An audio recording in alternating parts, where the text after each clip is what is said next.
দেখতে পাচ্ছেন যে কত বিশাল আকৃতির পাথর এখানে রয়েছে, এখানে অজস্র পাথর রয়েছে। আর এই পাহাড়ি রাস্তায় হাঁটা চলা করবেন খুব সাবধানে। তো এই যে এখানেও আরেকটু খাদের মতো গর্ত মাঝে পানি জমে রয়েছে।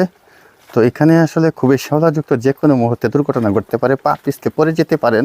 এটা সাবধান খেয়াল রাখবেন, কারণ এই যে এখানে শ্যাওলা জমে রয়েছে, শ্যাওলা জমে একদম নীল আকৃতি রয়েছে।